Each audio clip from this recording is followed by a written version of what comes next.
తాకట్లో ఉన్న మీ బంగారాన్ని విడిపించి ఆ రోజు ఆన్లైన్ రేటుకి కొంటాం. Sharma gold company.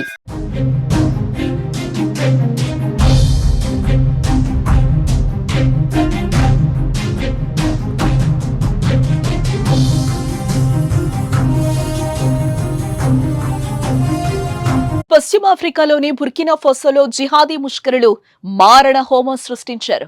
కీలకమైన సైనిక స్థావరాలు, పట్టణాల వరుస దాడులతో రక్తాన్ని పారించారు. భారీ ఉగ్రదాడిలో సుమారు 100 మందికి పైగా మరణించారు. మృతుల్లో సైనికులు, కార్మికులతో పాటు స్థానికులు ఉన్నారు. సైనిక స్థావరాలను లక్ష్యంగా చేసుకుని జిహాదీ గ్రూప్ ఈ దాడులు చేసింది. ఆదివారం తెల్లవారుజామున ఏకకాలంలో 8 ప్రాంతాలపై దాడులు చేశారు. జిబోలో పెద్ద ఎత్తున నష్టం జరిగింది. పట్టణంలోని అన్ని ప్రవేశ తనిఖీ కేంద్రాలను తీవ్రవాదులు తమ ఆధీనంలోకి తీసుకున్నారు. తరువాత సైనిక శిబిరాలపై, మరీ ముఖ్యంగా స్పెషల్ యాంటీ టెర్రరిస్ట్ యూనిట్ క్యాంపుపై దాడికి పాల్పడ్డారు. జమాత్ నస్ర్ అల్ ఇస్లాం వాల్ ముస్లిమీన్ అనే జిహాదీ గ్రూప్ ఈ దాడులు చేసినట్లుగా ప్రకటించుకుంది.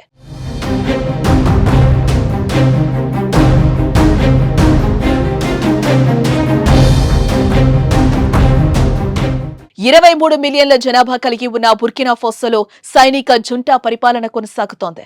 ఈ దేశంలో హింసలు కొత్తేం కాదు. హింసాత్మక తీవ్రవాదానికి ప్రపంచం హాట్ స్పాట్ గా ఉంది.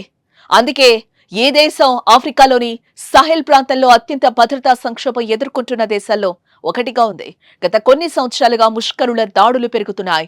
ముఖ్యంగా జిహాదీ గ్రూపులు, ఇస్లామిక్ స్టేట్, అల్ ఖైదా అనుబంధాలతో సంబంధాలు కలిగి ఉన్న మిలిటెంట్ గుంపులు అక్కడ కార్యకలాపాలు కొనసాగిస్తున్నాయి.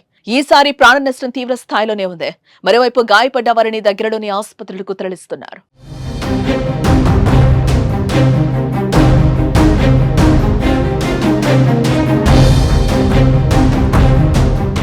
భారీ ఉగ్రదాడితో ప్రభుత్వం అప్రమత్తమైంది. దేశ రక్షణ శాఖ పరిస్థితిని సమీక్షిస్తూ ముష్కరుల భరతం పట్టేందుకు చర్యలు చేపడుతున్నారు. అంతర్జాతీయ సమాజం కూడా బుర్కినా ఫాసోలో జరుగుతున్న ఈ హింసాకాండపై ఆందోళన వ్యక్తం చేస్తోంది. బుర్కినా ఫాసోలో ముష్కరుల నుంచి వస్తున్న ముప్పు రోజురోజుకి తీవ్రమవుతోంది. ప్రభుత్వం ఈ తరహా దాడులకు అంతం చేయాలంటే మరింత కట్టుదిట్టమైన భద్రతా చర్యలు తీసుకోవాల్సిన అవసరం స్పష్టంగా కనిపిస్తోంది.